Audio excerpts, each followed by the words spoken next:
Бугарија досега не го тргна ветото и покрај посетите на Донфрид, Ескобар и на други европски лидери кои бараат што побрзо Северна Македонија да ги почне пристапните преговори со Европската Унија.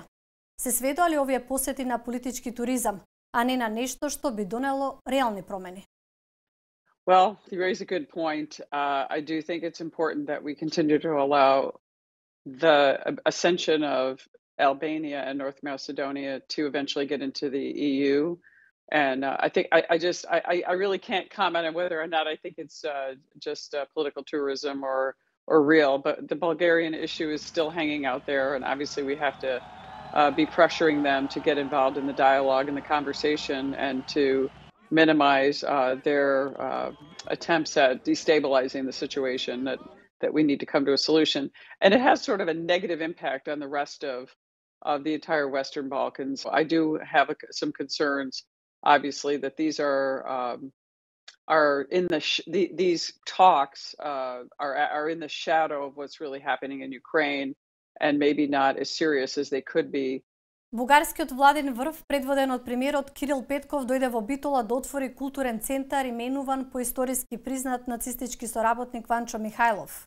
Кој е вашиот коментар на тоа и дали сметате дека однесувањето на Бугарија е во согласно со НАТО стандардите? Obviously not. I'm disappointed to see this continuing action in Bulgaria, and it's time for more aggressive U.S. action in terms of diplomatic pressure put on them and bring them to the table. Unfortunately, I don't think you're going to get that out of the Biden administration. They don't seem that interested in the east, in this region of the world, which I think is one of the most critically important regions of the world. It's always been the gateway between East and West, and it's very, very important that we as a country support the NATO allies that are contained, sort of dotted through this region. As you know, not everyone's a NATO ally, and not all of them are in the EU. So we have a lot of history and years of struggle and strife in these regions. And I think when the U.S. is not a leader, you see this kind of chaos and this kind of disruption that's happening. Сметате ли дека санкции против Бугарија во овој момент се разумни со оглед на тоа што 2 години е блокиран почетокот на пристапните преговори? I think we have to determine, through many means, what would be the most effective sanctions if we were to consider that route, and would they even be effective? So we want to make sure we have a positive outcome. We don't want to cause any more sort of irregular behavior that we're seeing out of them. Is certainly obnoxious in many ways. Се промени ли пристапот на САД кон Западен Балкан по руската инвазија на Украина? Гледате ли потреба од итна интеграција на регионот во Европската Унија поради безбедносни ризици?